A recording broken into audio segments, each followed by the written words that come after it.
با پرسیارێکی تر بکەم ئایا لە نوێژدا لە نوێژێکی دەنگ بەرز وەک نوێژی بەیانی ئێوارە و خەوتنان لا دوای ئەوەی ئیمام سوورەتی ئەلفاتیحە تەواو ئەکات با گوێرەی مەزهەبی حەنەفی ئایا نوێژ خوێنەکان پێویستە بە دەنجی بەرز بڵێن ئامین یاخود نا بە بۆچوونی پێشەوە ئەبوو حەنیفە با گوێرەی مەزهەبی حەنەفی پێویست ناکا بە دەنجی بەرز بڵێیت ئامین بەڵام بە بۆچوونی پێشەوە شافعی وەڵامەکەی بەڵێ و پێویستە بە دەنجی بەرز ئامین بکەیت ئاسانە هەموو کەسێ ئەیزانێ لە مەزهەبی حەنەفیدا پێویست ناکە بە دەنجی بەرز بڵێن ئامین لە مەزهەبی شافعیدا پێویستە بە دەنجی بەرز بڵێن ئامین لە نوێژی بەیانی و ئێوارە و شێواندا ئێستا کامیان ڕاستە بۆ وەڵامی ئەم پرسیارە پێویستە بچین بۆ لای قورئان و لەوێ بە دوای وەڵامدا بگەڕین بەڵام هیچ ئاەتێک لە قورئاندا نادۆزینەوە کە بفەرموێت پێویستە بە دەنجی بەرز بڵێن ئامین یاخود نا بۆیە ئەچینە لای سەرچاوەی دووەم کە فەرموودە ڕاستەکانن ئێستا کاتێک کە سەیری فەرموودە ڕاستەکان دەکەین دەبینین لە سەحیحی بوخاریدا باس کراوە لە بەرجی یەک پەرتووچی ئاذان فرمودەی ژمارە 780 پێغەمبەر صلی الله عليه وسلم ئەفەرموێت کاتێ ئیمام لە پاش خوێندنی ئەلفاتیحە بە دەنجی بەرز ئەڵێت ئامین ئێوەش بڵێن ئامین چونکە فریشتە لەم کاتەدا ئەڵێن ئامین ئەگەر ئامینی نوێژ خوێن و فریشتەکان ڕێک بکەوێتە یەک کات ئەوە خوای گەورە لە گوناهی لەوە و پێشی نوێژ خوێنەکان خۆش دەبێت فرمودەیەکی تر لە صحیحی بوخاری بەرجی یەک پەرتووچی ئاذان ژمارە 781 دا هەیە کە پێغەمبەر صلی الله عليه وسلم ئەفەرموێت ئەگەر ئامینی هەر کەسێکتان یەک بگرێت لەگەڵ ئامینی هەر کام لە فریشتەکان هەموو گوناهەکانی پێشتری ئەسڕێتەوە لە صحیحی بوخاری بەرجی یەک پەرتووچی ئاذان ژمارە 782 پێغەمبەر صلی الله عليه وسلم ئەفەرموێت دوای ئەوەی ئیمام ئەڵێت غەیری المەغضوب عەلەیهم وەلا الضالین بەدەنجی بەرز بڵێن ئامین و ئەگەر ئامینەکەتان یەک بگرێت لەگەڵ ئامینی فریشتەکان هەموو گوناهەکانتان ئەسڕێتەوە ئێستا ئاماژەم با سێ فەرمودەی صحیحی پێشەوە بوخاریدا کە ئەوە دەسەلمێنێت کە پێویستە بە دەنجی بەرز بڵێ ئامین لە دوای سوورەتی ئەلفاتیحە وەلانی کەم لەم بارەوە 6 فەرمودەش هەیە لە صحیحی مسلیمدا ئەگەر صحیحی مسلیم بخوێنینەوە بەرجی یەک پەرتووچی سەڵاه فەرمودەی 811 بۆ 816 کە 6 فەرمودەی صحیحی مسلیمە کە ئاماژە بۆ ئەوە دەکەن پێویستە بە دەنجی بەرز بڵێن ئامین واتە 9 فەرمودەی ڕاست و جێمتمانە لە هەردوو صحیحی پێشەوە بوخاری و مسلیمدا هەن کە ئاماژە بەوە دەکەن پێویستە بە دەنجی بەرز بڵێن ئامین ئێستا ئەپرسم کامیان ڕاستە مەزهەبی حەنەفی یاخود مەزهەبی شافعی بێگومان لەم بارەدا مەزهەبی شافعی چونکە پێویستە وتە و فتوای چێ لەگەڵ قورئان و فەرمودایەکی گرت و هاتەوە ئەوە گوێڕەیاڵی ئەوە ببین ئێستا بابچینەوە سەرەتا وا دانێن ناموسڵمانێک ئەبێ بە موسڵمان وەلێم ئەپرسێ زاکری برام ئەگەر ئافرەتێک بەقەدەر بەرم کەوێ یا بە پێچەوانەوە کە دەستنوێژم هەبێ دەستنوێژەکەم ئەمێنێ یان نا منیش لێی بپرسم جارێ باوکی تۆ حەنەفیە یا شافعی چونکە زۆربەی موسڵمانان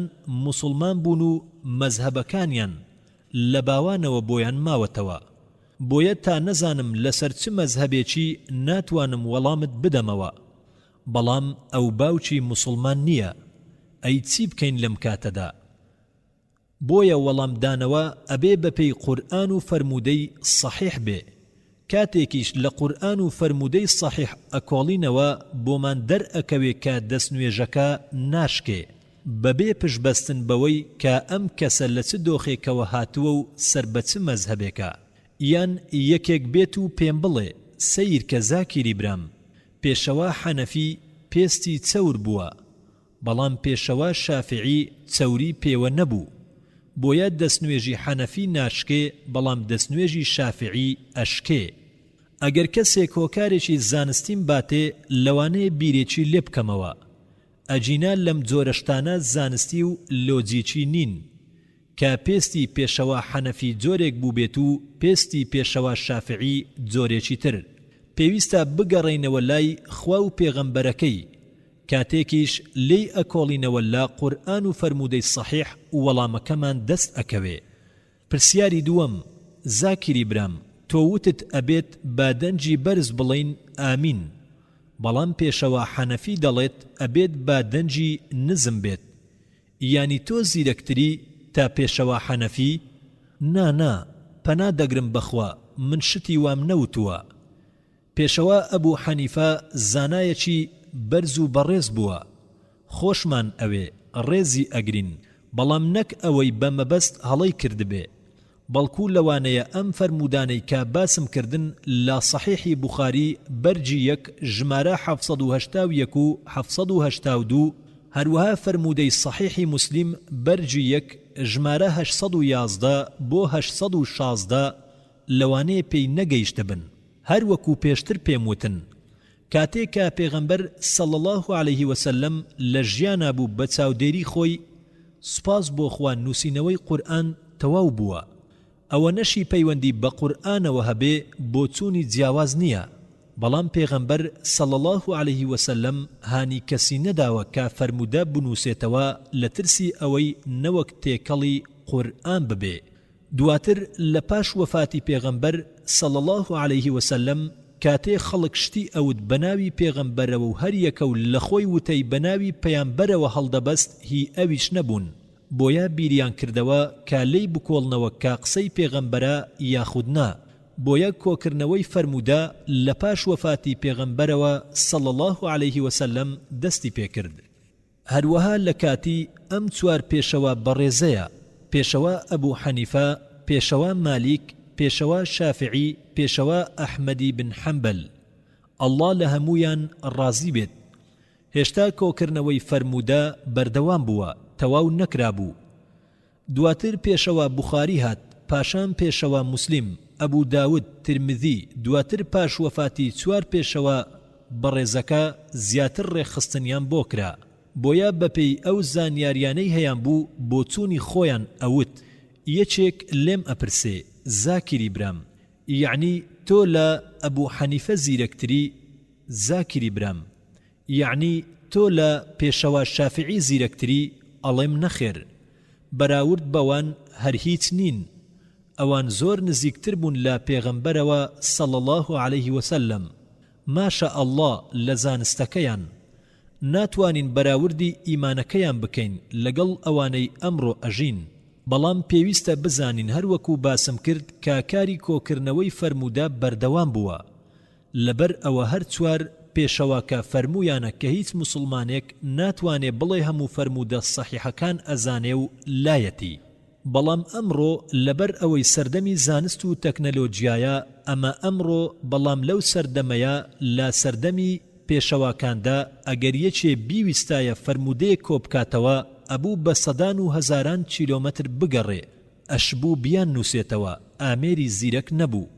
ئەمڕۆ ئامێری زیرەک هەیە، فاکس هەیە، ئیمێل هەیە. لەو پەڕی جیهانەوە ئەتوانی فاکس بۆ ئەمریکا بنێری، ئیمێل بنێری، چەند چرکەیەکە و لەوەیە.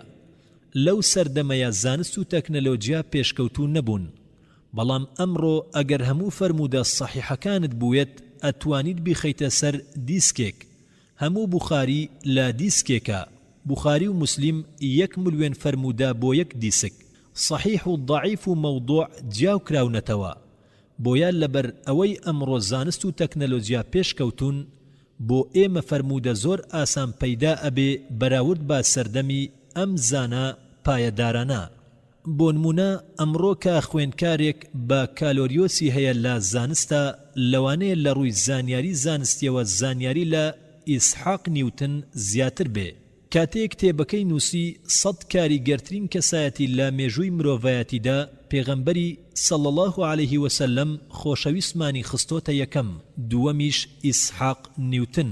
بەڵام ئەگەر یەکێ بێت و لێم بپرسێ وای دانێ کوڕەکەی تۆ بە کالۆریۆسی هەیە لە زانستدا، یان خۆت بە کالۆریۆست هەیە اینجا بپرسیت تۆ لە ئیسحاق نیوتن زیرەکتری سیرکەن لەوانەیە زۆر شت هەبێ تۆ بیزانی کە ئیسحاق نیوتن نەیزانی بێتن بەڵام لە ڕووی زانستەوە ئەو مێشکەی کە ئیسحاق نیوتن هەیبووە تەنانەت ئەوانەی خەڵاتی نۆبڵیش وەرئەگرن نیانە ئیسحاق نیوتن مێشکێکی بەتوانە و زیرەکیەکی هەبووە بە گوێرەی ئەو سەرچاوانەی کەلای بووە بۆیە بە باشترین زانای مرۆڤایەتی دانراوە بەڵام ئەمڕۆ هەر کەسێ بە کالۆریەسی لە زانستدا هێنابێ یان هەر کەسێ لەوانەیە زانیاری زیاتر بێ لە ئیسحاق نیوتن یان هەموو یاساکانی نیوتن بزانێ هەڵەکانی نیوتنیش ڕاست ئەکاتەوە نەک خۆی کردبێتی بەڵکو لەگەڵ کاتدا زانایتر هاتوون و هەڵەکانی نیوتنیان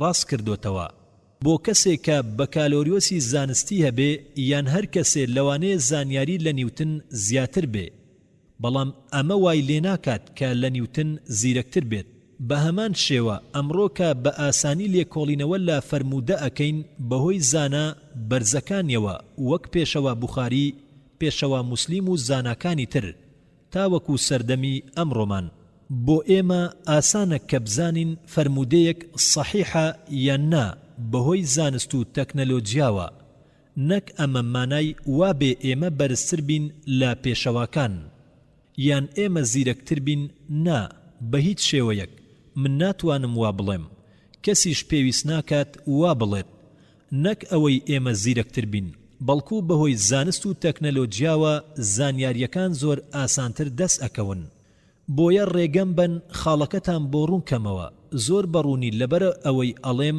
بابەتەکە هەستیارە ڕێز لە هەر چوار پێشەواکە ئەگرین زانای بەرز بوون خوێنەری بەڕێز ئەم تڕاکە بە کۆتا هات چارەسەر بۆ یەکبوونی ئومەتی ئیسلام لە یەکێک لە ئاەتەکاندایە کە بەو ئاەتە دەستم بە قسەکانم کرد ئەویش ئاەتی 103 سوورەتی ئالی عیمران کە الله سبحانه وتعالى دفرمي واعتصموا بحبل الله جميعا ولا تفرقوا واذكروا نعمة الله عليكم إذ كنتم أعداء فألف بين قلوبكم فأصبحتم بنعمته إخوانا وكنتم على شفا حفرة من النار فأنقذكم منها كذلك يبين الله لكم آياته لعلكم تهتدون واتا بتوندي دس بگرن با گریسی خواو پرتو بلاو مبن گریسی خوا کامیا گریسی خوا بریتیا لا قرآن شکودارو فرمودکانی پیامبر صلی الله علیه وسلم الله سبحانه وتعالى افرميت بتوندي دست بگرن با گریسی خواو پرتو بلاو مبن بەیەکەوە بن و بڵاو مەبنەوە دوو جار جەخت ئەکاتەوە لە چەندین شوێنە ئەفەرموێت گوێڕەیاڵی ئەڵڵا بن و گوێڕەیاڵی پێغەمبەر بن ئەڵڵا لە زۆر شوێنە ئەم داوایە لە موسڵمانان ئەکات لە زیاتر لە 20 ئاەتی قورئانی پیرۆز ئەڵڵا ئەفەرموێت گوێڕەیاڵی ئەڵڵا بن هەروەها گوێڕەیاڵی پێغەمبەر بن کە ئاەتەکانیش بریتین لسورة آل عمران جمارة 3 آية 32 لسورة آل عمران جمارة 3 آية 132 لسورة النساء جمارة 4 آية 13 لسورة النساء جمارة 4 آية 59 لسورة النساء جمارة 4 آية 69 لسورة النساء جمارة 4 آية 8 لسورة المائدة جمارة 5 آية 92 لسورة الأنفال جمارة 8 آية 1 لسورة الأنفال جمارة 8 آية 20 لسورة الأنفال جمارة 8 آية 136 لسورة التوبة جمارة 9 آية 70 لسورة النور جمارة 24 آية 37 لسورة النور جمارة 24 آية 52 لسورة النور جمارة 24 آية 54 لسورة الأحزاب جمارة 33 آية 31 لسورة الأحزاب جمارة 33 آية 33 لسورة محمد جمارة 37 آية 33 لسورة الفتح جمارة 38 آية 17 لسورة الحجرات جمارة 39 آية 14 لسورة المجادلة جمارة 58 آية 16 لسورة التغابن جمارة 64 آية 12 الله سبحانه وتعالى لا قرآن أفرميت لسورة الأنعام جمارة 6 آية 159 إن الذين فرقوا دينهم وكانوا شيعا لست منهم في شيء إنما أمرهم إلى الله ثم ينبئهم بما كانوا يفعلون وتا براستي أواني آينكيان بشبش كردو بون دست دستو پارچە پارچە بڕوایم بە هەندێکی قورئان هەیە و هەندێکی تری پشتگوێ دەخەن ئەوە لە هیچ شتێکدا تۆ لەوان نیت بەڵکو تۆ لەوان بەریت بەڕاستی ئەوانە کاروباریان بۆ لای ئەڵڵایە و تۆڵەی لادانیان لێ دەسێنێتەوە لەوە دوا هەواڵی هەموو ئەو کار و کردەوانەیان پێدەدات کە ئەنجامی دەدەن با پێغەمبەر ئەفەرمێت تۆ لە هیچ شتێکان لەوان نیت و کاروباری ئەوان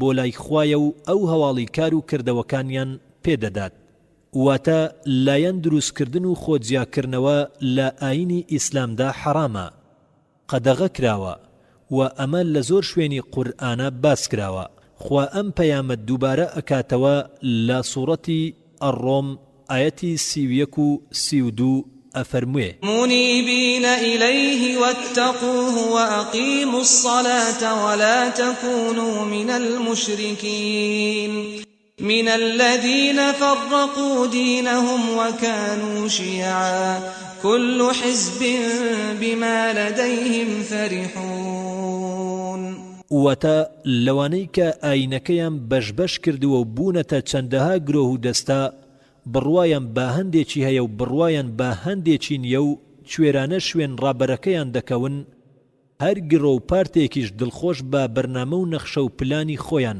وا دەزانن چاکترین ڕێبازیان گرتۆتە بەر ئەڵڵا ئەم پەیامەت دووبارە ئەکاتەوە لە سوورەتی المؤمنون ئایەتی 53 بۆ 54 دەفەرموێ فتقطعوا أمرهم بينهم زبرا كل حزب بما لديهم فرحون فذرهم في غمرتهم حتى حين واتا بەڵام زۆربەی خەڵکی بیر و بۆ چوونی خۆیان بەشبەش و پارچە پارچە کرد لە بەرنامەی یەکخواناسی لایەندا هەموو دەستە و تاقمێک بەو بەرنامە و نەخشەی هەیانە دڵخۆشن جاوازیان لێ بهێنا باتا ماوەیەک لە گومڕایی و سەر لێ شێواوی و سەرگەردانی خۆیاندا گیر بخۆن و لە سوورەتی ئەششوڕا ئایەتی 13 بۆ 14 دووبارەی دەکاتەوە الله سبحانه وتعالى دفرمي شرع لكم من الدين ما وصى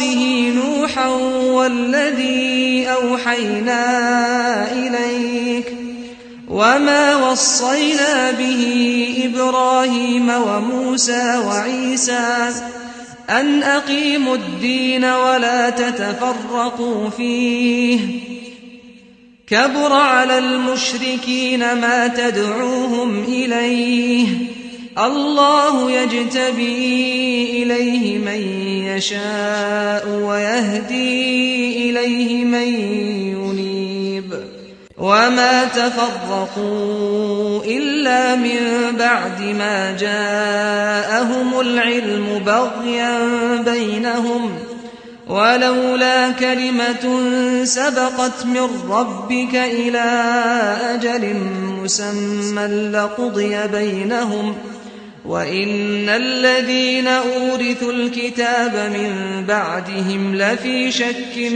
منه مريب وتا الرێبازی ئاین و بەرنامەی ژیانی بۆ داناون ئەوەی کە فەرمانی پێکردووە بە نوح هەر بەو شێوەیە قورئانیشی بۆ تۆ ئەی محەممەد صلى الله عليه وسلم وحی و نیگا کردووە و بە ئیبراهیم و موسا و عیساشمان ڕاگەیاندووە کە ڕێبازی ئاین و یەکخواناسی بەرنەدەن و لەسەری پایەدار بن. ئەم بانگەوازە ڕاست و دروستە زۆر بەلای بتپەرست و خوانەناسەکانەوە گران و زەحمەتە، بەڵام خوای داناخۆی کەسانی شایستە هەڵدەبژێرێت بۆ گەیاندنی ئاینەکەی و ڕێنمونی خەڵکانێک دەکات کە بگەڕێنەوە بۆ لای بەرنامەکەی با پەرستن و ئەنجامدانی کاروکردەوەی چاک. میلەتانی پێشوو بەتایبەت گاوڕ و جوولەکە جیاوازی و کێشە و دووبەرەچی نەکەوتە نێوانیان مەگەر لە دوای هاتنی زانست و زانیاری تەواو بۆیان کە لەبەر حەسادەت و ستەمکاری و لادانیان لا ڕاستەڕێگا بۆیان دروست بوو. خۆ ئەگەر بڕیاری پێشووتر لەلایەن پەروەردیگارتەوە نەبوایە کە تا کاتێکی دیاریکرا و مۆڵەتی داون ئەوە فەرمانی تیاچوونیان دەردەکرا. بێگومان ئەوانەی کابوونە میراتگیری کتێبی خوا و گەیەندرا بەدەستیان لانەوەکانی داهاتوو کەوتنە گومان و دوودڵیەوە، خەڵکیشیان خستە گومانەوە دەربارەی. هەروەها زۆر ئایەتی تر هەیە لە قورئانی پیرۆز کە ئەفەرموێت لایەن دروست مەکەن، بۆیە لایەن دروستکردن لە ئاینی ئیسلامدا حرامە، ڕێگە پێنەدراوە، وەک لەو چوار بەڵگەیەی کە پێمدان ئاماژەی پێکراوە و چەندانی تریش هەن. بەڵام کاتێ لە موسڵمانێک ئەپرسین چیت سربەچیت، هەندێک ئەڵێن من حەنەفیم، هەندێک ئەڵێن من شافعیم، هەندێک ئەڵێن من حەمبەلیم، هەندێک ئەڵێن من سەلەفیم، هەندێک ئەڵێن من ئەهلی حەدیثم. ئەی پێغەمبەرە خۆشەویستەکەی ئێمە چی بوو؟ حەنەفی بوو، مالیکی بوو، شافعی بوو، حەمبەلی بوو، ئەهلی حەدیث بوو، سەلەفی بوو، چی بوو؟ الله سبحانه وتعالى لا سورة آل عمران آية 67 دفرموه ما كان إبراهيم يهوديا ولا نصرانيا ولكن كان حنيفا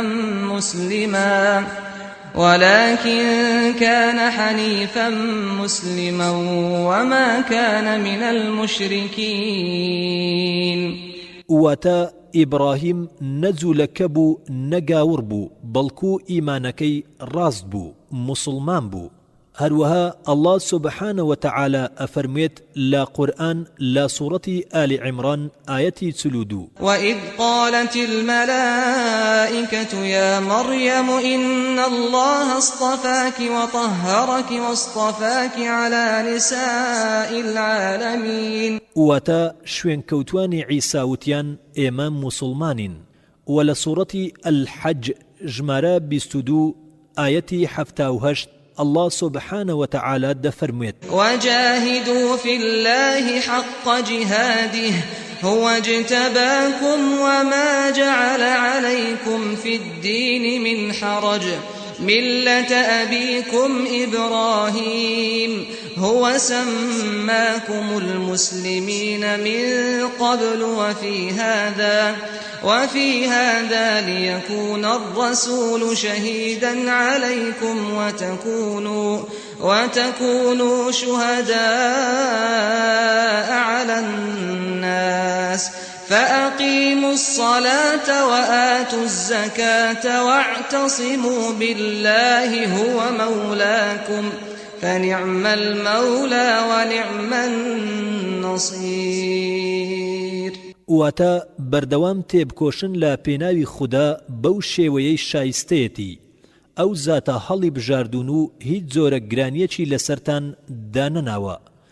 ڕێوشوێنی ئیبراهیمی باوانتانە کە هەر پێشتر خوای گەورە ناوی ناون موسڵمان و لەم قورئانەشدا بە موسڵمان ناوی بردون تا پێغەمبەر ببێتە شایەت بەسەرتانەوە و ئێوەش ببنە شایەت بەسەر خەڵکیەوە کەواتە نوێژەکانتان بەچاچی ئەنجام بدەن.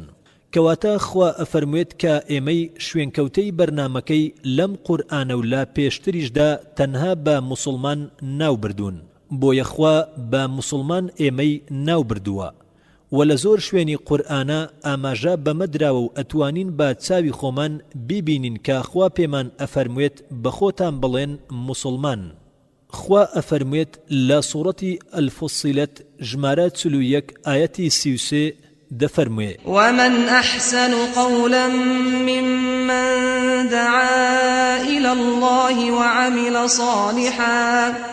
وعمل صالحا وقال إنني من المسلمين. واتا چه باشترە لەوەی کە بانگهێشت ئەکا لە ڕێگەی خوا کاری دروست ئەکا و ئەڵێت کە من مسلمانم. لێرەیە خوا نافەرموێت بڵێن من حەنەفیم یا شافعیم یا حەمبەلیم یا مالیچیم یا سەلەفیم یا ئەهلی حەدیثم. خوا ئەفەرموێت بڵێ کە من مسلمانم. و لە سوورەتی ئەززومەر ئایەتی 12 خوا پەیامەکەی دووبارە ئەکاتەوە و ئەفەرموێ وأمرت لأن أكون أول المسلمين. واتە بڵێ فەرمانم پێکراوە کە یەکەم کەس بم لە مسلمانان و خۆم دابنێم لا پێناو ئەڵڵایە. یەکەم پەیام کامەیە؟ ئەو پەیامە کامەیە کە پێویستە هەمومان لا دەوری کۆب بینەوە و لا سەری کۆک بین. کەس نەپەرسترێت جگە لە ئەڵڵا و هیچ هاوڵێکی بۆ بڕیار نەدەین. هیچ لایەکمان لاکەی تریان لا جیاتی ئەو زاتە نەپەرستین. ئەگەر سەرپێچیان کرد بڵین ئێوە شاید بن کە ئێمە مسلمانین، خۆمان داناوە لە ڕێگەی خوایە. ڕاستە ئەو ئاەتە بۆ نامسلمانانە، بەڵام ئەکرێت تەنانەت کاتێ قسە بۆ مسلمانیش ئەکەین و کاتێ کێشەیەک دروست ئەبێ بڵین شایەتی بن کە ئێمە مسلمانین. ئەڵڵا بەڕوونی ئاماژەی پێ ئەکات لە سوورەتی ئەلحەج ژمارە 22 ئایەتی 78 کە بە مسلمان ناوی بردوین. و بەلایانی کەمەوە 7 ئایەتی قورئان ئەفەرموێت بەخۆتان بڵێن مسلمان. قل قل قل بڵێن کە مسلمانن. لە سوورەتی ئەلفوسیلەت ژمارە 41 ئایەتی 33 و لە سوورەتی ئەززومەر ژمارە 39 ئایەتی 12 و لە سوورەتی ئالی عیمران ژمارە 3 ئایەتی 64 و لە سوورەتی ئەلبەقەرە ژمارە 2 ئایەتی 136 و لە سوورەتی ئەلئەنبیا ژمارە 21 ئایەتی 108 و لە سوورەتی ئەلقەسەس ژمارە 28 ئایەتی 53 و لە سوورەتی ئەلعنکەبوت ژمارە 29 ئایەتی 46. بەلایانی کەمەوە لە 7 شوێنە خوا ئەمە ئەفەرموێت بڵێن مسلمانن. بڵێن کە مسلمانن، کەواتە ئەم جیاوازیە بۆچی و لەکوێوە سەری هەڵداوە. سیرکەن هەر چوار پێشەوە بەڕێزەکە، پێشەوە ئەبوو حەنیفە، پێشەوە مالیک، پێشەوە شافعی، پێشەوە ئەحمەدی کوڕی حەمبەل، هەموویانم خۆش ئەوێ، ڕێز لە هەموویان ئەگرم، هەموویان لەم بەرز و بەڕێزن، زانای مەزن بوون. بەڵام ئەگەر مێژووی ئەم پێشەوە بەڕێزانە بخوێنینەوە ئینجا بەڕاستی تێ ئەگەین کە چیان وتووە. یەکەم پێشەوە ئەبوو حەنیفە لە 701 میلادی لادایک بووە، لە 767 وەفاتی کردووە بە هیجری، 150 هیجری وەفاتی کردووە. بە گوێرەی ئەبوو یوسف کە یەکێک بووە لە خوێندکارەکانی پێشەوە ئەبوو حەنیفە، پێشەوە ئەبوو حەنیفە ئەفەرموێت ئەی یعقوب، بەوانە بگێنە کە بۆچوونەکانم ئەنووسن، ئەمڕۆ لەوانەیە بۆچوونێکم هەبێ و سبەی وازی لێبێنم، سبەی لەوانەیە بۆچوونێکم هەبێ و ڕۆژی دواتر وازی لێبێنم. کەواتە ئەبوو حەنیفە ڕەزا و ڕەحمەتی ئەڵڵای لەسەر بێ بە تەنها حەزی بەوە نەبوو کە خەڵکی بۆچوونەکانی بنووسنەوە، ئیلا مەگەر ڕای ئیجماع و تەواوی خوێنکار و زاناکانی لەسەر بوو بێ و پێی ڕازی بوو بن. و بە گوێرەی وتەی یەکێ لە خوێندکارەکانی کە ناوی زوفرە ئەفەرموێت کە پێشەوە ئەبوو حەنیفە فەرموویەتی پێویستە وریابین، ئێمە مرۆڤین، هەڵە ئەکەین. هەروەها زوفەری خوێنکاری وتوویەتی کە پێشەوە ئەبوو حەنیفە فەرموویەتی لە خەڵکی قەدەغە ئەکەم کە بۆچوونەکانم بگوێزنەوە بەبێ پشت و ڕاستکردنەوە و سەلماندنیان بۆ ئەوەی وەکو بڕیار بەکاری بهێنن. ئەگەر زیاتر بخوێنینەوە دەربارەی پێشەوە ئەبوو حەنیفە دەبینین کە پێشەوە ئیبن عەبدولبەڕ کە ئەویش یەکێکە لە پێشەوە بەرزەکان دەفەرموێت کە ئەبوو حەنیفە فەرموویەتی کە ئەگەر فەرمودەی سەحیحتان بینی ئەوە ڕێگەی ژیانی منە، ئەوە مەزهەبی منە. و بەپێی قسەی یەکێکی تر لە خوێنکارەکانی ئەبوو حەنیفە فەرموویەتی ئەگەر هەر فتوایەکی من یان هەر بۆچوونێکی منتان بینی پێچەوانەی کتێبی ئەڵڵا بوو یان وتەکانی پێغەمبەر صلی الله عليه وسلم، ئەوە بۆچوونەکەی من ڕەتکەنەوە واتە ئەگەر هەر بۆ چوونێکی پێشەوە ئەبوو حەنیفەتان بینی پێچەوانەی خوا و پێغەمبەرەکەی بوو یان پێچەوانەی هەر فەرمودەیەکی ڕاست بوو ئەوە بێ هیچ گومانێک بۆ چوونەکەی ڕەت بکەنەوە. بۆیە کاتێ پرسیارم لێ ئەکەن یان لێم بپرسن لە دوای سوورەتی ئەلفاتیحە بەدەنجی بەرز بڵێم ئامین یاخود نا، لە وەڵامدا ئەڵێم کاتێ ئیمامەکە لە نوێژی بەیانی یا ئێوارە یا شێوان بەدەنجی بەرز بێخوێنێ پاش ئەوەی وتی غەیری المەغضوب عەلەیهم وەلا الضالین بەدەنجی بەرز ئەڵێم ئامین. بۆیە من حەنەفی تەواوم، چونکە پێشەوە حەنەفی فەرموویەتی ئەگەر هەر فتوایەکی منتان بینی پێچەوانەی خوا و پێغەمبەرەکەی و فەرمودەیەکی صەحیح بوو ئێوە فتواکەی من ڕەتکەنەوە. هەر بۆیە منیش بەگوێی ئەکەم و بەدەنجی نزم ئامین ناکەم و ڕەدی ئەکەمەوە، چونکە ئەم بۆچوونەی پێچەوانەی چەندان فەرمودەی ڕاستە. بۆیە ئەوە منم کە شوێنکەوتووی ڕاستەقینەی پێشەوە حەنەفیم، منم لە 100% حەنەفی مەزهەبم، نەک ئەوانەی بە نەزانانە و بەبێ زانیاری ئەڵێن ئێمە حەنەفین. پاشان بە سەرنجی چەند وتەیەکی پێشەوە مالیک بدەین. ئیبن وەهاب ئەفەرموێت ڕۆژێک یەکێکات پرسی لە پێشەوە مالیک ئایا لە کاتی دەستنوێژدا ئەبێت دەست بخەین لە بینی پەنجەکانی پێمان؟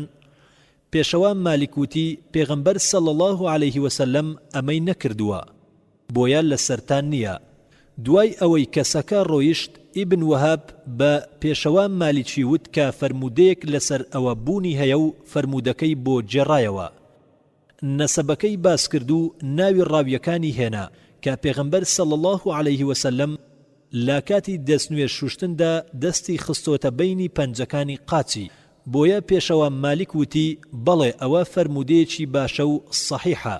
دوای ئەوە هەر کەسێک پرسیاری لە پێشەوە مالیک دەکرد کە دەست بخەین لە بینی پەنجەکانی پێمان ئەیوت بەڵێ بیخەن.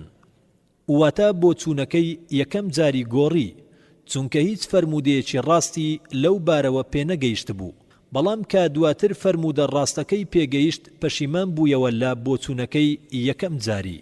و پێشەوە مالیک فەرموویەتی من مرۆڤم و ئەکرێ هەڵە بم، ئەکرێ هەڵە بکەم و هەندێک جاریش ڕاست بم، بەڵام ئەگەر هەر بۆ چوونێکی من پێچەوانەی کتێبی خوا و پێغەمبەرەکەی بوو بۆ چوونەکەی من فڕێبن. وەک دەزانین کاتێ مەزهەبی مالیکی نوێژ ئەکەن دەستیان ئەهێنە خوارەوە، بەڵام لە کتێبەکەی ئەبوو داوت بەرجی یەک فەرمودەی ژمارە 755 و 757 ئەفەرموێت کە ئەبێت لە خوار ناوکەوە دەست بگرین، وەلێ هەردوو فەرمودەکە ضعیفن. و بەگوێرەی پێشەوە ئەبوو داوت بەرجی یەک حەدیثی ژمارە 756 ئەفەرموێت دەست لەسەر و ناوکەوە بگرن. ئەم فەرمودەیان لە دوو فەرمودەکەی پێشووتر پلەی بەهێزیەکەی زیاترە. و هەر ئەبوو داوت لە بەرجی یەک فەرمودەی ژمارە 758 ئەفەرموێت لە کاتی نوێژدا دەست ئەگرن لەسەر سنگ. و ئەم فەرمودەشی بە بەهێزتر داناوە هەرچەندە فەرمودەیەکی مرسەلە. مرسل واتە شتێک لە بینەکەیە پەڕیوە و قڕتاوە، بەڵام بەگشتی لە تەواوی فەرمودەکانی تری ئەم بابەتە بەهێزترە.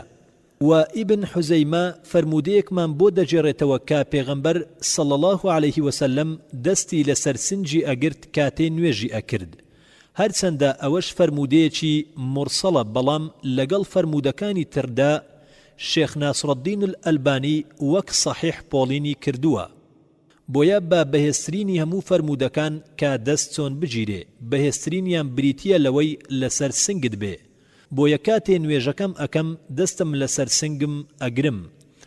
لەبەر ئەوە ئەڵێم ئەوە منم مالیکی مەزهەبی تەواوم، چونکە پێشەوە مالیک فەرموویەتی ئەگەر هەر فتوایەکی منتان بینی کە پێچەوانەی خوا و پێغەمبەرەکەی بوو فتواکەی من ڕەتکەنەوە. بۆیە منیش فتواکەی ڕەت ئەکەمەوە، چونکە پێچەوانەی فەرمودەی ڕاستە.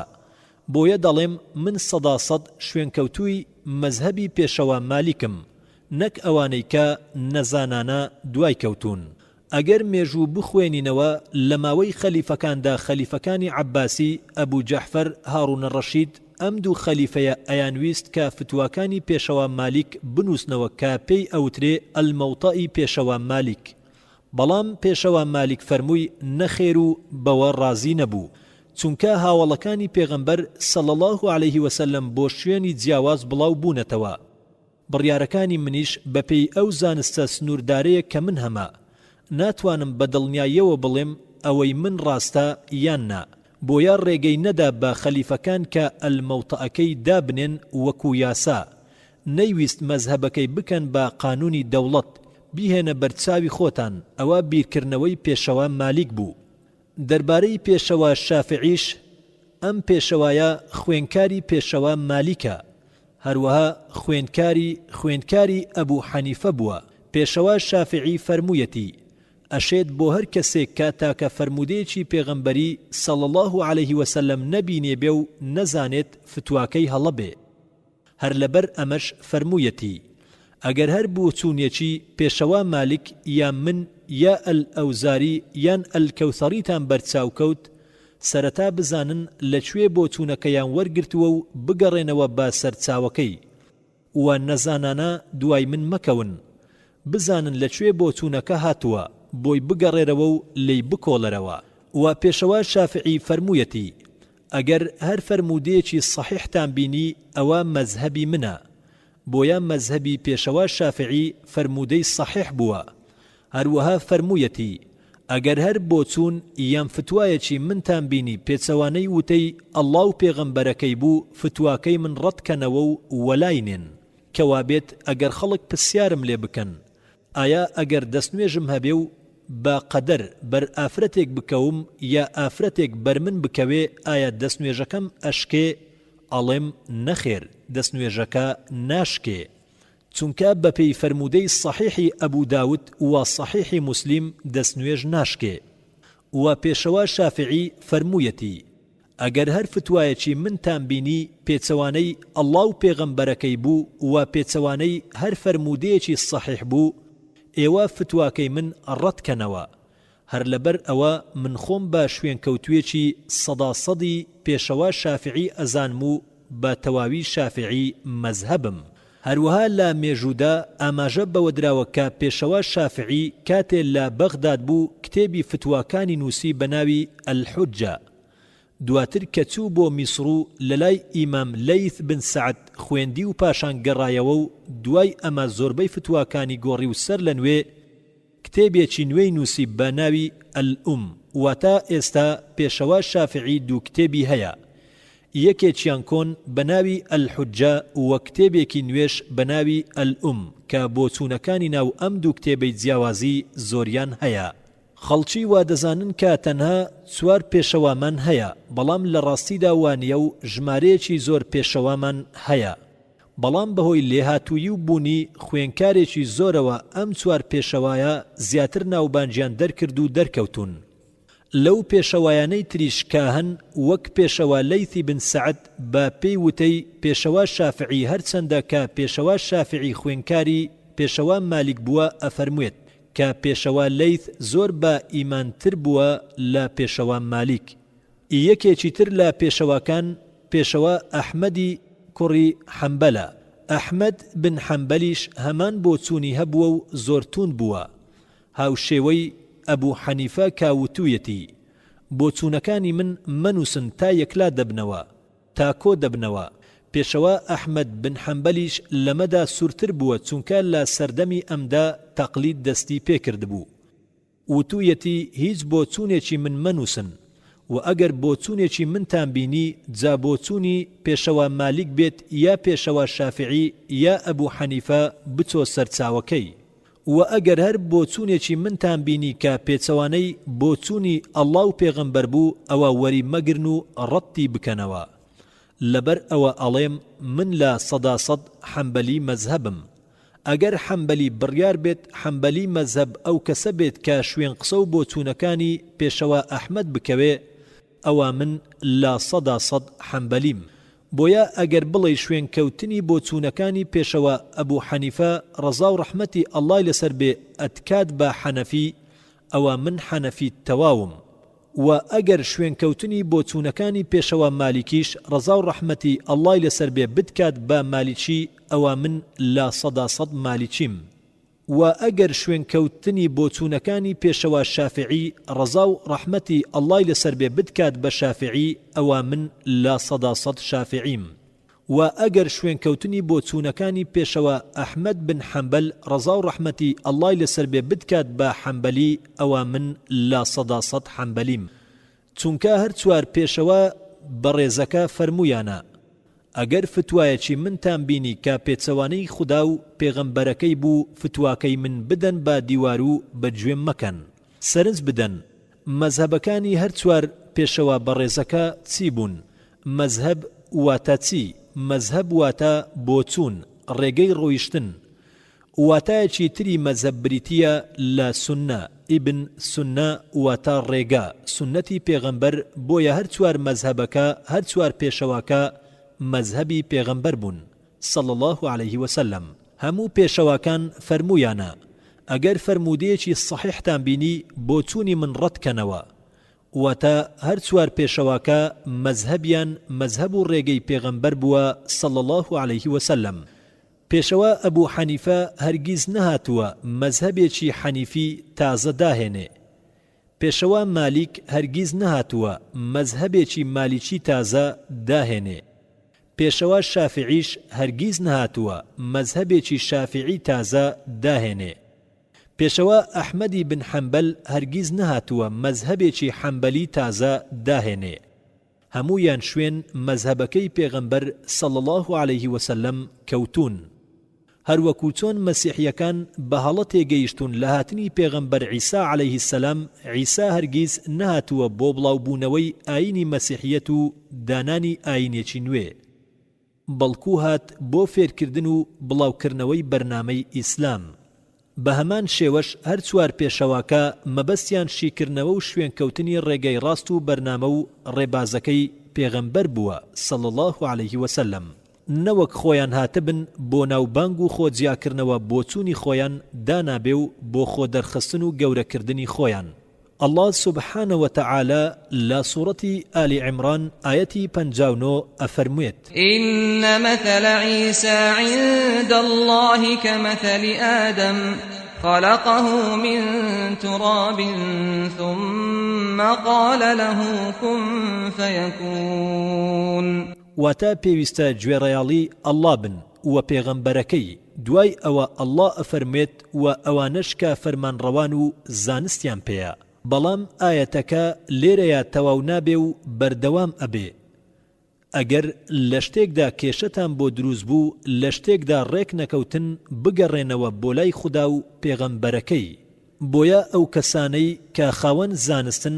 وەک پێشەوە شافعی پێشەوە ئەحمەدی بن حەمبەل پێشەوە مالیک پێشەوە حەنەفی ئەگەر بۆ چوونەکەیان جیاواز بوو لە شتێکدا جیاواز لێکدانەوەیان بۆ کرد لەم بارەدا پێویستە واز لە قسەکانی ئەوان بهێنین و بگەڕێنەوە بۆ لای خودا و پێغەمبەرەکەی صلى الله عليه وسلم بۆیە هەر چوار پێشەواکەش هەمان شتیان وتووە فەرمویانە ئەگەر فتواکەی ئێمە پێچەوانەی الله و فەرمودە ڕاستەکانی پێغەمبەرەکەی بوو ئەوە فتواکەی ئێمە ڕەتکەنەوە و وەری مەگرن هەمان ئەو شتەی کە الله ئەفەرموێ گوێڕەیاڵی من بن گوێڕەیاڵی پێغەمبەر بن و فەرمانڕەواکان ئەگەر باوەڕتان بە خوا و ڕۆژی قیامەت هەیە بۆیە ئەمە باشترین و ڕاستترین ڕێگەی بڕیاردانە هیچ ڕێگەیەک لەوە باشتر نییە لای الله کە بگەڕێنەوە بۆ لای الله و پێغەمبەرەکەی ئێستا هەندێ براهن کە دێن ئەپرسن زاکیری برام باشە ئەو کەسانەی زانستیان پێ لە قورئان و فەرموودە بۆ ئەوان زۆر ئاسانە چی ڕاستە و چی هەڵەیە ئەزانن کامە فەرمودەی صحیحە کامە ضعیفە بەس ئەی ئێمە وەکو مسلمانێکی ئاسایی وەکو مسلمانی سادە چۆن تێبگەین کامە ڕاستە و کامە هەڵەیە پێیان ئەڵێم ئەبێت بە شوێن حەق و ڕاستیدا بگەڕێیت و لێکۆڵینەوە بکەیت نابێت کەسێکی تەقلیدچی بیت و نەزانانە شوێن کەسەکان بکەویت ئەبێت بەراورد بکەیت ئەگەر بۆ دەرکەوت کە یەکێک لە پێشەواکان بۆ چوونێکی هەڵەیە بەڵام تۆش هەر سوور بوویت لەوەی شوێنی بکەویت و پاڵپشتی بۆ چوونەکەی بکەیت ئەوە تۆ کەسێکی تەقلیدچیت و نەزانانە بڕیارت داوە بۆ نمونە ئەگەر دایکت نەخۆشی و کێشەی دڵی هەبێت ئایا چی دەکەیت بەپەلا ئەچیت بۆ پزیشکی دڵ ئەگەڕێیت پێش ئەوەی بچیت تەلای هەر پزیشکێک بێگومان هەواڵی پزیشکێکی باش ئەپرسیت و بەدووی پزیشکێکی لێهاتوو ئەگەڕێیت. ئەپرسیت ئایا ئەم پزیشکە بڕوانامەی لە چیدا هەیە، لە چ بوارێکدا شارەزایە. بێگومان ئەگەڕێیت تا پزیشکێکی باش و شارەزا لە بواری دڵدا ئەدۆزیتەوە. خۆ ناچیت بۆ لای پزیشکی گورچیلە یان گەدا، بێگومان ناشچیت بۆ لای پزیشکێک کە نەشارەزا بێت و بەگوێی کەسێکی بازاڕیش ناکەیت کا ڕێنماییت بداتێ و بڵێ مادام دایکت جەڵتە لێی داوە ئەوها بکە. بە هەمان شێوە لە دوای گوێڕایاڵیکردنی ئەڵڵا و پەیامبەرەکەی صەڵی الله عەلەیه وسەلەم ئەبێت گوێڕایاڵی ئەو فەرمانڕەوایانە بین کە زانستیان پێیە و خاوەن زانستن. بۆیە کاتێک پرسیارێک یان شتێکت لا دروست دەبێت پێویستە بگەڕیت بە دوای ڕاستترین و دروستترین وەڵامدا، بەڵام لەوانەیە گران بێت بۆ هەموو پرسیارێک بڕۆی بگەڕی بە دوای ڕاستیدا و لێکۆڵینەوە لە هەموو شتێک بکەیت. و بێگومان هەموو کەسیش ناتوانێت ئەمە بکات، بەڵام ئەتوانی قیاسێک بۆ خۆت دابنیت. بۆ وەڵامی پرسیارەکەت سەیری وەڵامی سێ زانا دەکەیت و لێیان ئەکۆڵیتەوە. دەبینیت زانای یەکەم نزیکەی 40 سەرچاوەی ئاماژە پێکردووە. کاتێک سەیری سەرچاوە و بەڵگەکانی دەکەم دەبینم تا ژمارە 20 ئەڕۆم دەبینم سەرجەمیان بەڵگە و سەرچاوەی ڕاست و دروستی قورئان و فەرموودەی سەحیحن. بەڵام زانای دووەم بەڵگەکانی تێکەڵە، بەشێک ڕاستە، بەشێک فەرموودەی سەحیح، بەشێک فەرموودەی ضەعیفە. زانای سێمیش بەڵگەکانی زۆربەی فەرموودەی سەحیحی تیانیە. ئێستا ئەبێت بۆ وەڵامی پرسیارەکەت ئۆتۆماتیکی شوێنی یەکەم زانا ئەکەوی، چونکە سەیری 20 لە سەرچاوەکانم کرد و ڕاست دەرچوون. بۆیە 21مینیش ئینشاءڵڵا ڕاست ئەبێ. بۆیە هەموو کەسێکی ئاسایی ناتوانێت سەیری هەموو شتێکی هەموو کەسێ بکا کە ئەیانڵێت، لەبەر ئەوە سەیرکردنێکی کەم پێویستە. زانای یەکەم ئەم زانایەیان قسە بە پێی قورئان و فەرموودەی سەحیح ئەکا. ئەمە یەکەم. زانای دووەم هەندێکی ڕاستە، هەندێکی هەڵەیە. سێیەم زۆربەی هەڵەیە. بۆیە تۆزێک بگەڕێ و دیاری بکە کە چ جۆرە زانایەکە. دوای ئەوەی کە ئاستی زاناکانت هەڵسەنگاند و زانی زانست و بەڵگەکانیان لە چه ئاستێکدایە، بۆیە ئاساییەکە لە شتەکانی تریشدا بەبێ هەڵسەنگاندن و لێکۆڵینەوە شوێن بۆ چوونەکانی زانای یەکەم بکەویت کە سەرەتا هەڵسەنگاندنت بۆ کرد و بینیت بەڵگەکانی هەمووی ڕاستن. بەڵام ئەگەر بۆ چوونەکەشی لە شتێکدا پێچەوانەکەی هەبوو و بە بەڵگەی قورئان و سونەتیش پشتڕاست کرابوویەوە، تۆشکەمێک بە دوای ڕاستیەکان بگەڕێ و ئەگەر بۆ دەرکەوت بۆ چوونی زانای یەکەم هەڵەیە و دژی قورئان و سونەتە، ئەوە یەکسەر ڕەدی بکەرەوە و ئەو بۆ چوونەی وەرمەگرە. مەبەستم ئەوەیە ئەزانم کە هەموو کەسێ شایەنی هەڵەیە. پێشەوە شافعی هەڵەی کردووە، پێشەوە ئەبوو حەنیفە هەڵەی کردووە، پێشەوە ئەحمەد بن حەمبەل هەڵەی کردووە، پێشەوە مالیکیش کردوویەتی. ئیتر بۆ ناسڕەدین الئەلبانی نەیکات، ئەکرێ ئەویش بیکە، بەڵام ئەو سەر بەو زانایانەیە کە لە قورئان و فەرموودە ئەگەڕێت. بۆیە ئەگەر یەکێ فتوایەک بات لە کەسە ئاساییەکان، ناسڕەدین الئەلبانیش فتوایەک بات، ئەوە شوێن ناسڕەدین الئەلبانی ئەکەوم ئەگەر کاتم نەبێت. بەڵام ئەگەر بۆ وتارەکە بێت سەیری ئەکەم، ئەوەی لا وتارەکەیە ئەیڵێم سەیری ئەکەم، چونکە بەرپرسم لەوە. بەڵام بۆ زانستی خۆم با بۆچوونی من ناتوانم سەیری فەرموودەکان بکەم. گرانە بۆ کەسێکی ئاسایی کەوایە دیاریکردنی ئەو زانایەی لە سەری ئەخوێنیتەوە پێویستە. چ کتێبێک ئەخوێنیتەوە، کتێبی چێ ئەخوێنیتەوە، گوێ لە کاسیەتی چێ ئەگری. زۆر گرنگە کە زانای پشتڕاستکراوە بن. پێویستە ئاستی هەموو ئەو زانایانە بزانیت کە گوێیان لێ دەگریت. ئەو زانایە لا 120 هەڵەی هەیە، ئەو زانایە لا 115 هەڵەی هەیە، ئەو زانایە لا 119 هەڵەی هەیە. دیاریان کە پاشان ئەگەر کاتت نەبوو بگەڕێنەوە بۆ ئەو زانایەی پشتڕاست بۆتەوە. ئەوە ئیتر پێویست ناکات هەموو شتێک سیرکەیت. ئەگەر کاتت هەبوو ئەوە باشترین شت بیکە. ئەگەر کاتت نەبوو ئەوە ئەتوانی شوێن ئەو زانایە بکەویت پاش لێکۆڵینەوە بۆت دەرکەوتووە کامتمانە پێکراوە. ئەمەش پێی ناوترێت تەقلید، بەڵام ئەگەر یەکێ سەلماندی کە پێچەوانەکەی ڕاستە دیسان هەر نەزانانە شوێنی کەوێت ئەوە تەقلیدە. تەقلید تەنها بۆ لای ئەڵڵا و پێغەمبەرەکەی ئەبێت. گوێڕەیاڵی ئەڵڵا بن، گوێڕەیاڵی پێغەمبەر بن. هاوکێشەیەکی ئاسانە. ئێستا هەندێک کەس دێن و پێم ئەڵێن زاکری برام تۆ وتت لایەن دروست مەکەن، بەڵام ئەی پێغەمبەر صلی الله عليه وسلم نەیفەرمووە 73 لایەن دروست ئەبێ؟ ئەڵێم بەڵێ، پێغەمبەر صلی الله عليه وسلم فەرمووی پەیدا ئەبێ. پێغەمبەر نەیفەرمووە پێویستە ئێوە بیکەن. ئەڵڵا ئەفەرموێت مەیکەن، بەڵام پێغەمبەر صلی الله عليه وسلم ئاگاداری کردووینەتەوە کە هەر چەندە خوا ئەفەرموێت لایەن دروست مەکەن، بەڵام موسڵمانەکان وا خەریکن دروستی ئەکەن. بۆیە پێشبینی کرد پەیا ئەبن، نەیوتووە پێویستە بیکەن. و ئەگەر فەرمودەی صحیحی ئەبوو داود بخوێنیەوە، فەرمودەی 4599 و فەرمودەی 4580 ئەڵێت پێغەمبەر صلی الله عليه وسلم فەرمووی جوولەکەکان دابەشبوون بۆ 71 یان 72 لایەن، گاوڕەکان دابەشبوون بۆ 71 یان 72 لایەن، موسڵمانەکانیش دابەش ئەبن بۆ 73 لایەن. هەروەها فەرمودەی ترمذی هەیە، فەرمودەی ژمارە 131 و فەرمودەی ژمارە 2643 کە پێغەمبەر صلی الله عليه وسلم فەرموویەتی نەوەی ئیسرائیل جوولەکە و گاوڕەکان دابەش ئەبن بۆ 72 لایەن، بەڵام ئومەتی من دابەش ئەبن بۆ 73 لایەن، هەموویان ئەچنە دۆزەخ تەنها یەکێکیان نەبێ. هاوڵان پرسیان ئەوان چێن؟ پێغەمبەر صلی الله عليه وسلم فەرمووی ئەوانەی شوێن من و هاوڵەکانم ئەکەون. فەرمودەیەکی تر هەیە لە صحیحی بوخاری بەرجی 3 ژمارە 2652 پێغەمبەر صلی الله عليه وسلم ئەفەرموێت باشترین مرۆڤ چینی سەردەمی منە کە چینی هاوڵانە، پاشان چینی دوای ئەوان کە بە تابعین ناو ئەبرێن، پاشان چینی سێمی موسڵمانانن کە پێیان ئەوترێ تابعی تابعین.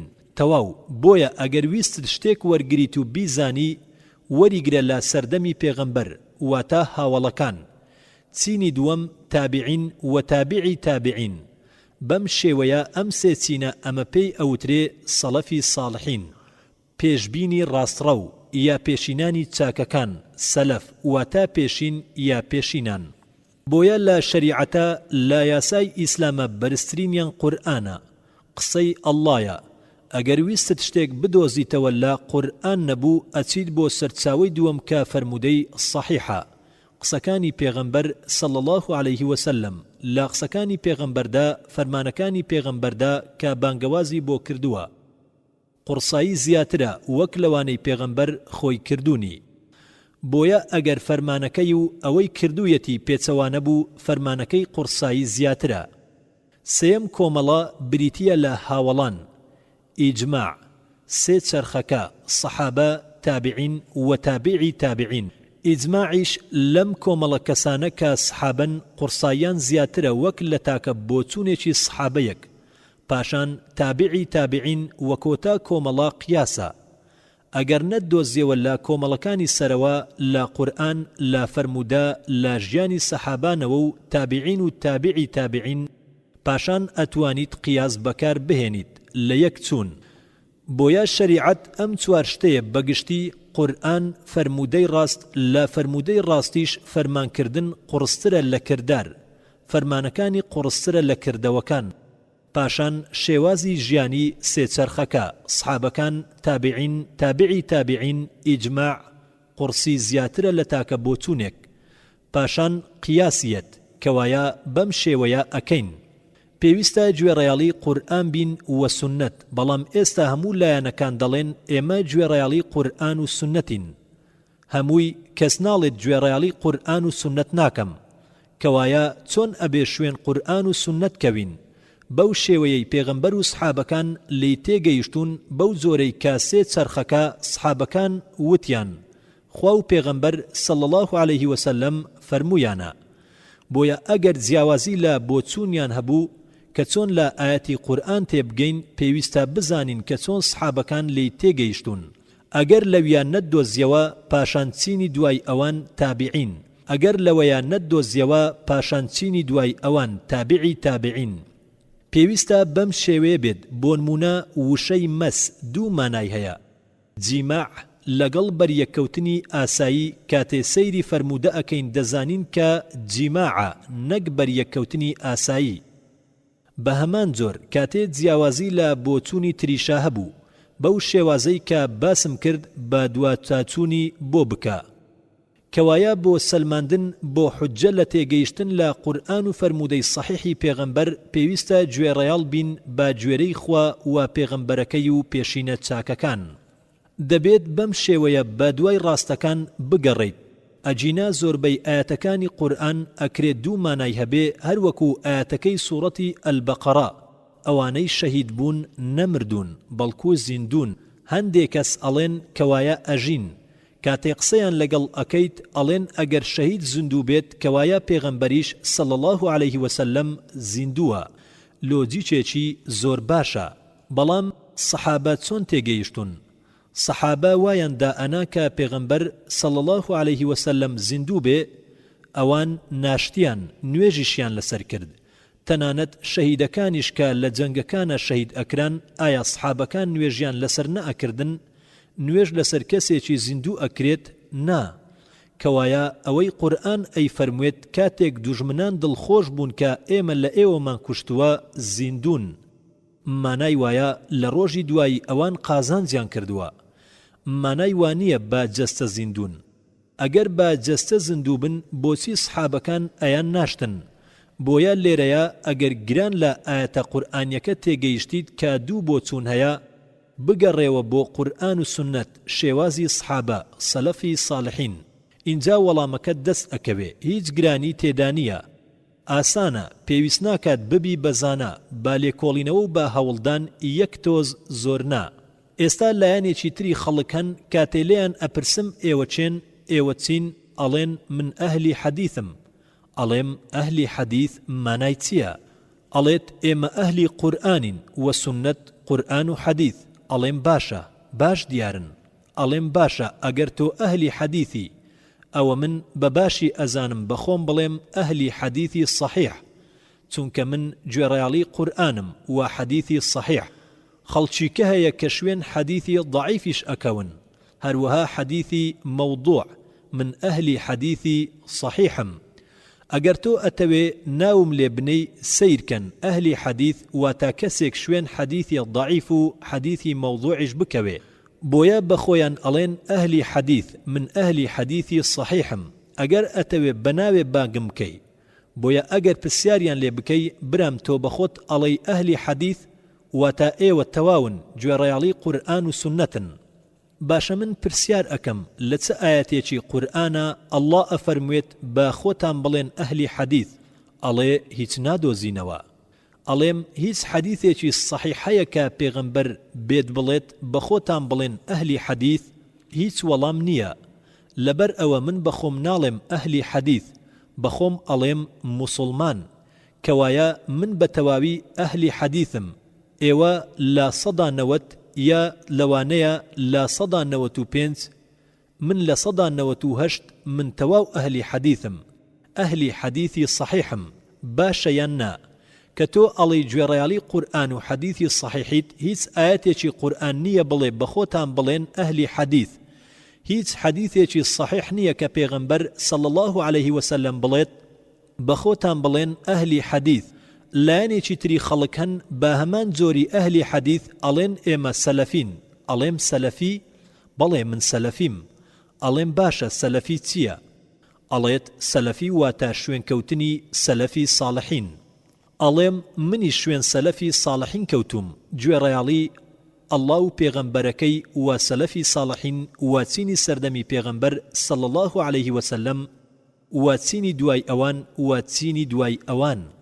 بەڵام دواتر لێی دەپرسم ئایا هیچ ئاەتێک هەیە لە قورئانە خوددا بفەرموێت بە خۆتان بڵێن سەلەفی؟ ئەڵێ نا. ئەی هیچ فەرموودەیەکەیە کە پێغەمبەری خوا صلی الله عليه وسلم بفەرمێت بە خۆتان بڵێن سەلەفی؟ ئەڵێت نا. بەڵام لە سەحیحی موسلیمدا فەرموودەیەک بە ژمارە 2450 هاتووە کە پێغەمبەر صلى الله عليه وسلم فرموویەتی من سەلەفیم. بەڵێ فرموودەی ژمارە 2450 لە صحیحی مسلمدا فرموودەیەکی دوور و درێژە و لەناو فرموودەکەشدا پێغەمبەر صلى الله عليه وسلم با فاتیمەی کچی دەفەرموێت کە من سەلەفێکی نایابم بۆ تۆ. ووشەی سەلەف لە زمانی عارەبیدا واتە پێشین یا پێشینان، بۆیە ئەگەر من بە کچەکەم بڵێم من سەلەفی تۆم هیچ کێشەیەکی تێدا نییە. زۆر ئاساییە کە باوک بە کچەکەی بڵێت کە لە من ئەکەیت، ڕێگاکەی منت گرتووە، من بوومەتە پێشەنگ و پێشینی تۆ. و عرب کە گاور بوون ئەگەر بە عارەبی بە کچەکانیان بڵێن ئێمە سەلەفی ئێوەین. زۆر ئاسایە و هیچ کێشەیەکی تێدا نییە، بۆیە بە پێی وشە هیچ کێشەیەکی تێدا نییە و ئاساییە. بەڵام بە پێی ئیسلام پێغەمبەر صلی الله عليه وسلم سەلەفێکی نایاب بوو بۆ کچەکەی. بەڵام لێرەیە هەموو باوکێک لەوانەیە نەتوانێ ببێ بە کەسێکی پێشینی مسلمانی نایاب بۆ کچەکەی.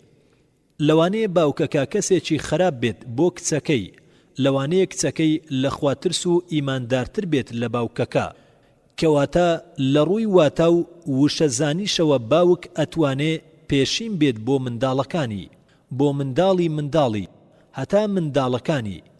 بەڵام لە ڕووی بەرنامە و ئاینی ئیسلامەوە ئێمە هەرگیز ناتوانین سەلەف و پێشین بین بە بەراورد بەوانەی پێشخۆمان، بەڵکو ئێمە بە بەراورد بەوانەی پێشخۆمان خەلەفین نەک سەلەفی. یەکەم جار کە چوون بۆ ئوسترالیا کۆمەڵێک برا هەبوون، ماشە ئەڵڵا لەسەر قورئان و سنەت بوون. بانجیان کردم بۆ وتاریان بۆ بدەم بۆ و ئاسایی ئێمە وەڵاممان یانەوە کەیەین و ڕۆیشتین. شەو گەیشتینە ئەو شارە، من گروپی کامیراکە لەگەڵما بوون و نوێژمان کرد. برایەک وتی ئای تۆ وەکو ئێمە نوێژ دەکەی؟ وتم مەبەستت چییە نوێژ وەکو ئێوە؟ من وەکو پێغەمبەر صلی الله عليه وسلم نوێژ ئەکەم. ئەو برایە شوێنکەوتووی قورئان و سنەت بوون، پێویست بوو چیان بووتایە. ئێمە شانازی ئەکەین کە تۆ وەکو پێغەمبەر صلی الله عليه وسلم نوێژ ئەکەیت، نەک وەکو من نوێژ ئەکەیت. من هەرگیز پێشتر ئەوم نەمبینی بوو نوێژ بکات. چەند ساڵە نوێژ ئەکەم، بۆیە وەکو ئەو نوێژ ناکەم، وەکو پێغەمبەر صلی الله عليه وسلم نوێژ ئەکەم. الحەمدولله ئەویش وەکو پێغەمبەر نوێژی ئەکرد، بەڵام وتی هەی تۆش وەکو ئێمە نوێژ ئەکەیت. زۆر دڵی خۆش بوو، چونکە کاتێ بانجیان کردم کاسیەتەکانی منیان بینی بوو. ئەیان زانی زاکیر باسی دین بەراوردکردن ئەکاو زۆر باشە، بەڵام عەقیدەی منیان نەئەزانی و نەیان ئەزانی چۆن نوێژ ئەکەم و چۆن بیر ئەکەمەوە. بۆیە بەنا بەدڵیەوە بانجیان کردم. دواتر نانی ئێوارەمان خوارد و وتارێکی باشمان هەبوو. هەمان ئەم بابەتەی ئێستا بوو. وتم من شافعی تەواوم، وەکاتی هاتمە سەر سەلەفی وتم من سەلەفی تەواوم. بەڵام لە هیچ شوێنێکە قورئان ناڵێ بەخۆتان بڵێن سەلەفی، یا هیچ فرمودەیەکی صحیح نییە کە پێغەمبەر صلی الله عليه وسلم بفەرمێت بەخۆتان بڵێن سەلەفی. بۆیە زۆربەی براکان قسەکەمیان قبول کرد، جگە لە یەک کەس. برایەک ناڕازی بوو. هەموو براکانی تر ماشە ئەڵڵا وتیان ڕاستە زاکیری برامان قسەکەتمان قبوڵە. یەک برا پرسیاری لێ کردم، زاکیری برام تۆ شێخ ناصرەدین الئەلبانی ئەناسی؟ وتم بەڵێ ئەیناسم. وتی بەلاتەوە چۆنە؟ وتم ماشە ئەڵڵا یەکێک لە محەدیثە مەزنەکانی سەردەمی ئەمڕۆیە، چەند ساڵێک لەمەو پێش شێخ ناصرەدین لە ژیانا بوو. وتی پێت باشە، بەڵێ زانایەکی مەزنە، ڕێزی ئەگرم خۆشم ئەوێ. وتی باشە قسەیەکی ئەوت ئەیەمێ. چوو بۆ ئینتەرنێت فتواکانی داونلۆد کرد، ووتی ئێستا وەڵامی فتواکانی بەرەوە. شێخ ناصرەدین الئەلبانی بێگومان زۆر لام بەڕێزە و خۆشم ئەوێ. یەکێکە لەو زانایانەی کە دەڵێت سەلەفی بوون فەرزە. منیش وتم هەر کەسێ بۆم بسەلمێنێت لە قورئان و فەرموودەی صحیح کە سەلەفی بوون فەرزە و فەرزە بەخۆت بڵێ سەلەفی، یا بیسەلمێنێ کە فەرزە بەخۆت بڵێ حەنەفی یا مالیکی، ئەوە بەخۆم ئەڵێم حەنەفی یان مالیکی. براکانم من بەکردەوە سەلەفیم، بەڵام وەکو ناو هەرگیز بەخۆم ناڵێم سەلەفی. وا پێم ڕاستە بەخۆم بڵێم موسڵمان. بۆیە کاتێ سەیری فتواکانی شێخ ناصرەدین الئەلبانیم کرد باسی لەو فەرموودەیە کردبوو کە ئەبوو داود لە سەحیحەکەیدا بە ژمارە 3842 هێناویەتی کە ئاماژە بەوە دەکات پێغەمبەری خوا صلی الله عليه وسلم دەفەرموێت کە ئومەت دابەش دەبێت بەسەر 73 کۆمەڵدا، 72 کۆمەڵی بۆ ناو ئاگرا تەنها یەک کۆمەڵیان نەبێت. پرسیار لە پێغەمبەر صلی الله عليه وسلم دەکەن ئایا ئەو کۆمەڵەیە کامانن؟ ئەویش ئەفەرموێت ئەوانن کە وەکو من و هاوڵانم دەکەن و لەسەر ڕێبازی منن. منیش وتم منیش هەر ئەوە دەکەم کە پێغەمبەر صلی الله عليه وسلم و هاوڵانی کردویانە، ئیتر چی؟ پاشان وتەیەکی ئیبن تەیمیە دەهێنێت کە دەفەرموێت فەرزە شوێن پێشین بکەوین، منیش شوێنیان کەوتوم وەوام کردووە، ئیتر چی؟ پاشان دەڵێت ئەی فتواکەی پێشەوە شافعی کە دەڵێت واجبە کە شوێنی 3 چەرخەکەی یەکەم بکەوین. هاوڵان تابعین تابعی تابعین. وتم من وا ئەکەم و شوێن ئەوان ئەکەوم، ئیتر کێشەکە چییە؟ بەڵام ئایا ئەوان وتویانە بەخۆت بڵێ سەلەفی؟ ئەبوو حەنیفە هەرگیز وای نەوتووە، پێشەوە شافعی هەرگیز وای نەوتووە، شێخ ئیبن تەیمیە هەرگیز وای نەوتووە. خەڵک گۆڕیویانە، بۆیە ئێستا هیچ سەلماندنێک نییە لە قورئان و فەرموودەی سەحیح کە بەخۆت بڵێی سەلەفی. قیاسێک هەیە، لۆجیکێکی شێخ ناصرەدین الئەلبانیە. ماشە ئەڵڵا، شێخ ناصرەدین الئەلبانی نمونەیە کە لە کۆڕێکدا کەسێک پرسیاری لێ دەکات کە بۆچی پێویستە بەخۆمان بڵین سەلەفی. ئەویش ئەیەوێ لە ڕێگەی لۆجیک و مەنتیقەوە باوەڕی پێ بهێنێت. شێخ ئەڵێت چیت؟ پرسیارکەر موسڵمانم. شێخ ناصرەدین الئەلبانی چ جۆرێکی موسڵمانی؟ خەواریجیت، معتەزیلەیت، شیعیت، ڕافیضیت، قەدەریت، چ جۆرێکی موسڵمانی؟ پرسیارکەر دەڵێ موسڵمانێکم کە شوێن قورئان و سونەت کەوتوم. شێخ دەپرسێت چ سونەتێک؟ هەموو لایەک ئەڵێن شوێن قورئان و سونەت کەوتوین. خەواریج ئەڵێن شوێن قورئان و سونەت کەوتوین. شیعە ئەڵێت قورئان و سونەت. قەدەری ئەڵێت قورئان و سونەت. چ جۆرێکی قورئان و سونەت ئەڵێ؟ پرسیارکەر ئەڵێ شوێن قورئان و سونەت کەوتوم، بەو جۆرەی سەلەفی ساڵح لی تێگەیشتون. شێخ دەڵێ بەڵێ زۆر باشە، پێویستە شوێن قورئان و سونەت کەوین، بەو شێوەیەی پێشینە چاکەکان لی تێگەیشتون. تەواو لێرەدا بە بۆچوونی سەلەفیەکان گفتوگۆکە تەواو دەبێت و بە ئەنجام دەگات. دەڵێن دەی سەلەفی کوردکراوەی ئەو ڕستەیە کاوتت شوێنکەوتووی قورئان و سونەت با تێگەیشتنی پێشینە چاکەکان. دواتر پرسیارکەر دەپرسێت بەڵام ئایا ئەی خودا نەیفەرمووە بەخۆتان بڵێن موسڵمان؟ شێخ لەو کاتەدا یەک جۆر ئیسلام هەبووە، ئێستا گروپی جیاواز هەیە. لەبەر ئەوە فەرزە واجبە کە خۆت با سەلەفی دیاری بکەیت و خۆت جیا بکەیتەوە. تەواو، ئێستا لێرەدا گفتوگۆکە تەواو بوو. شێخ ناصرەدین الئەلبانی با لۆجیک توانی گفتوگۆکە بەرێتەوە و کۆتایی پێ بهێنێت. من ڕێز لە شێخ ناصرەدین الئەلبانی ئەگرم. لە زۆربەی وتارەکانمدا کاتێ ئەمەوێ لە فەرموودەیەک بکۆڵمەوە سەیری بۆچوونەکانی ئەو ئەکەم. ڕێزی ئەگرم، ماشە ئەڵڵا، خۆشم ئەوێت، بەڕێزەلام، زانستی من لە چاو ئەودا وەک دڵۆپێکە لە چاو دەریایەک، بەڵام بەبێ تەقلید. تەقلیدی ناکەم، تەقلید تەنها بۆ ئەڵڵا و پێغەمبەرەکەیەتی. بەڵام ئەمە تەنها لۆجیکە، من ئەڵێم بە قورئان و سونەت بۆم بسەلمێنە کە پێویستە بەخۆت بڵێ سەلەفی، نەک بە لۆجیک منطق. بەڵام من لێرەدا وەڵامی ئەم لۆجیکە دەدەمەوە و دەپرسم باشە ئەگەر سەیری سەردەمی مێژووی پێغەمبەر صلی الله عليه وسلم بکەیت، هیچ فەرموودەیەکی پێنەوتوم، هیچ ئاەتێکی قورئانی بۆ باس نەکردوم کە بەخۆت بڵێ سەلەفی، بۆیە منیش ناتوانم بەخۆم بڵێم سەلەفی.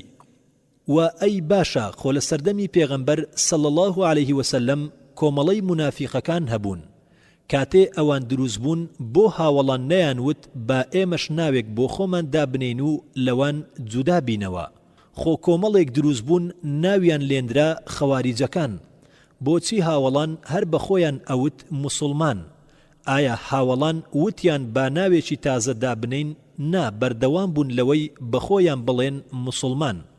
خۆ دواتر کۆمەڵێکی تر دروست بوون ناویان لێندرا معتەزیلا بەڵام خەڵک هەر بە خۆیان ئەوت موسڵمان بۆیە لەو کاتەشە جیاوازی هەبووە یان نەبووە بێگومان هەبووە بەڵام کەس ناوی خۆی نەگۆڕی تەنها بە خۆیان دەوت موسڵمان ئێستا با هەر لەسەر لۆجیکەکەی خۆی پرسیارێک لە شێخ ناسڕەدین الئەلبانی بکەم باشە ئەو دەڵێت ئەبێت بە خۆت بڵێی سەلەفی بۆ ئەوەی لە گروپەکانی تر جیابیتەوە من دەپرسم کام سەلەفی ئەزانن چەند زۆر سەلەفی هەیە ئایا سەلەفی قورتوبیت یان سەلەفی سروریت یان سەلەفی مەدخەلیت سەیرکەن من دژی کەس قسە ناکەم تکایە هەڵە لێم تێمەگەن مەبەستم خراپکردنی هیچ کامیان نییە بەڵام لە سەلەفیشە گروپی جیاواز هەیە و ئەگەر بچی بۆ بەریتانیا ماشە ئەڵڵا گروپی زۆر هەیە لە بەریتانیا هەر گروپەی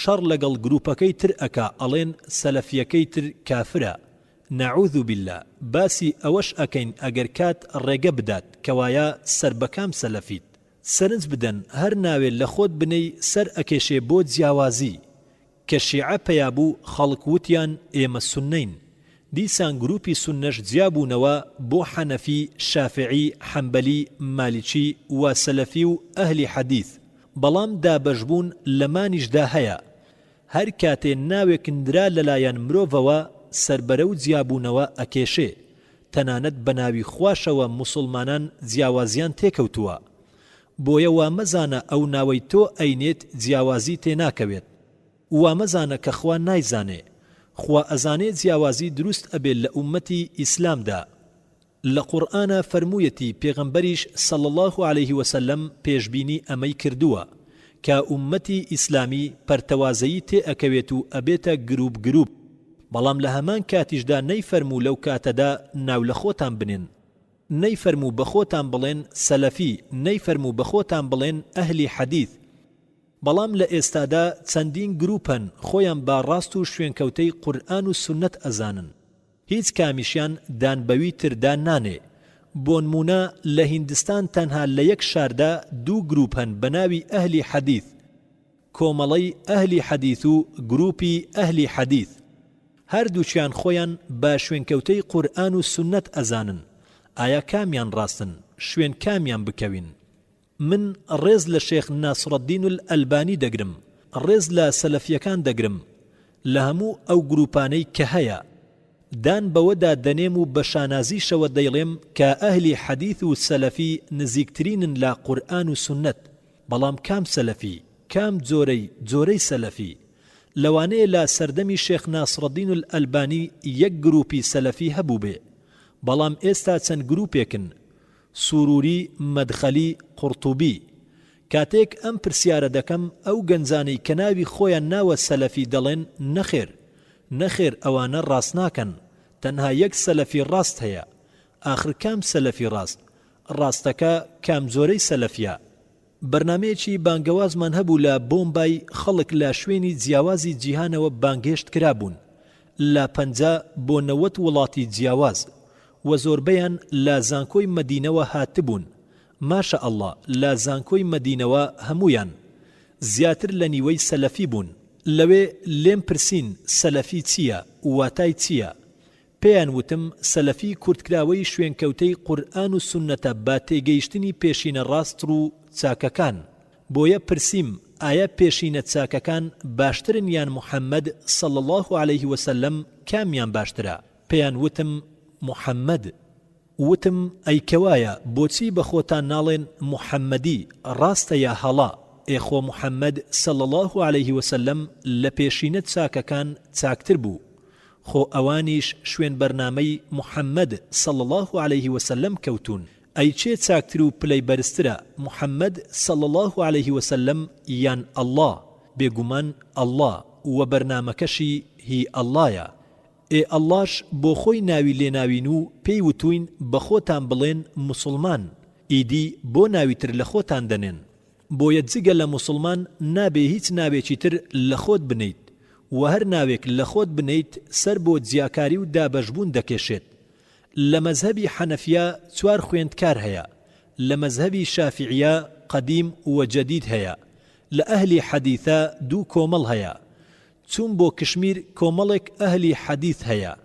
چون بۆ گەڕێلا مجاهدین هەیە بەخۆیان ناڵێن ئەهلی حەدیث بەڵکو مجاهدین ئەگەر بچی بۆ سعودیا بڵێ من ئەهلی حەدیثم ئەڵێن ئەم ئەهلی حەدیثە تازەیەت چییە کۆمەڵێکی کەمی سعودیا ئەزانن کە ئەهلی حەدیث چییە لای ئەوان سەلەفی هەیە بەڵام سەلەفی و ئەهلی حەدیث هەمان شتن و سربەیەکن بەڵام ناوەکەشیان جیایە و هیچ کامیش دانی خێر بەوی تردا نانێت لە هەندێ وڵات ئەنساری هەیە لەبەرچی بۆ یەکاتێ ئەڵێن بە خۆتان بڵێن سەلەفی مانای وایە ئەهلی حەدیث لە هیندستان سەلەفی نین بۆیە بۆمان دەرئەکەوێ کە ئەگەر ئەتەوێ ناوێک بنەی لە جێی سەلەفی محەممەدی باشترە لە جێی محەممەدیش مسلمان بۆیە ئەڵێم تەنها گوێڕەیاڵی ئەڵڵا بن گوێڕەیاڵی پێغەمبەر بن صلى الله عليه وسلم ومن پەسندترین ناولەلام مسلمانە لە سەرەتاوە مسلمان